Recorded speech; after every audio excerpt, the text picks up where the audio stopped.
Assalamualaikum warahmatullahi wabarakatuh. Salam sejahtera bagi para sahabat mulia hati semua. Perkenalkan, saya Dr. Afan, dokter umum di Rumah Sakit Umum Mulia Hati. Pada kesempatan kali ini, perkenankan saya untuk sedikit berbagi ilmu, sedikit sharing mengenai apa yang dinamakan dengan penyakit tuberkulosis. RSU Mulia Hati, Gonya Wiji, Sesarengan, Bangun, Wonogiri. Halo sahabat, sebelum menonton tayangan ini silahkan untuk like, subscribe, lalu share. Ya, jadi penyakit tuberkulosis adalah penyakit infeksi menular yang disebabkan oleh suatu kuman atau suatu bakteri yang bernama Mycobacterium tuberculosis, yang mana kuman ini paling sering menyerang pada organ pernafasan atau organ paru-paru. Tetapi tidak menutup kemungkinan juga terjadi infeksi Mycobacterium tuberculosis ini ada di organ-organ lain, seperti bisa di tulang, di kelenjar getah bening, ataupun sampai bahkan di selaput otak, nah, gitu.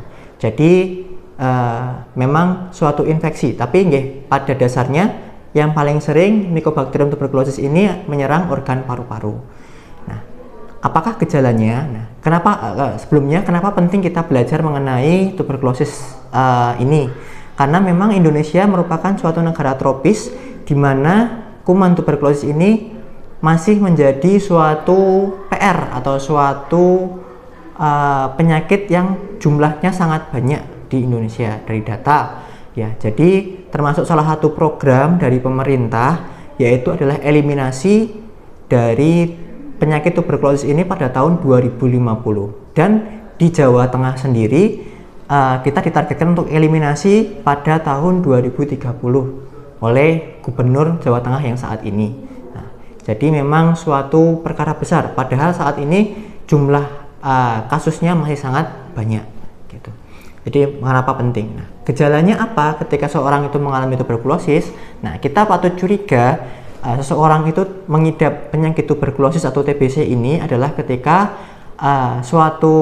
seorang pasien itu, seorang terduga TB ini mengalami gejala berupa batuk lebih dari 2 minggu yang tidak berhenti.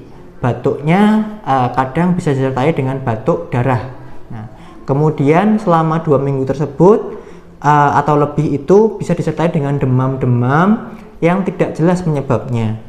Kemudian bisa disertai dengan lemah badan, kemudian sesak nafas, kehilangan nafsu makan, kemudian penurunan berat badan yang cukup signifikan.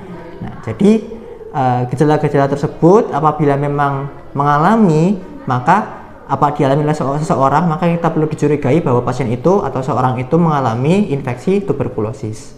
Nah, untuk kita bisa mengetahui apakah benar-benar ada kuman tuberkulosis atau tidak, maka diperlukan pemeriksaan lebih lanjut berupa pemeriksaan dahak dan juga pemeriksaan ronsen torak atau ronsen dada. Nah, untuk pengobatannya sendiri memang cukup kompleks, karena pengobatan dari kuman tuberkulosis ini atau penyakit ini memerlukan waktu dengan jangka yang sangat panjang.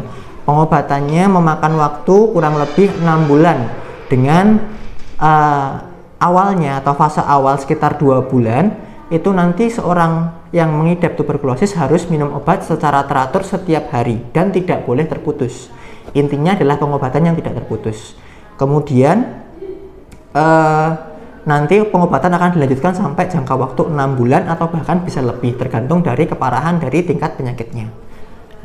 Kemudian untuk kuncinya adalah tidak terputus dan orang-orang di sekitar dari yang mengidap tuberkulosis ini juga harus mengingatkan sang penderita untuk selalu minum obatnya dan memastikan bahwa benar-benar minum obat. Nah, gitu. Kemudian untuk mencegahnya, ya, karena kuman ini paling banyak ada di paru-paru, maka untuk penularannya memang paling sering adalah dikarenakan droplet atau menular dari percikan air liur atau percikan bersin dari satu orang penderita ke orang yang sehat. Nah, gitu. Maka untuk mencegahnya tentu penggunaan masker bagi para penderita sangatlah penting, dan juga penggunaan masker bagi orang-orang yang memang sudah diketahui mengidap tuberkulosis juga sangat penting. Begitu juga dengan pola hidup bersih dan sehat, selalu mencuci tangan setiap kali setelah memegang sesuatu ataupun sebelum makan. Itu juga jadi pencegahan yang bagus untuk mencegah penularan kuman tuberkulosis. Selain itu juga bagi para penderita disarankan untuk mengkonsumsi makan makanan yang sehat, mengandung banyak protein, sayur-sayuran, buah-buahan yang tujuannya untuk mencukupi kebutuhan gizi dan energi yang terkuras karena adanya penyakit tuberkulosis ini. Begitu juga disarankan untuk memperbanyak olahraga yang teratur minimal 30 menit selama 3-5 hari dalam 1 minggu, itu lebih baik. Kemudian juga disarankan untuk berjemur, untuk ruangannya atau ruangan tempat tinggalnya dipastikan untuk ventilasinya juga bagus, tidak tertutup, tidak lembab.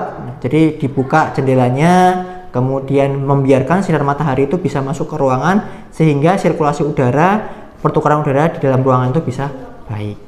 Nah, begitu. Jadi seperti itu ya, mungkin sekilas mengenai penjelasan penyakit tuberkulosis.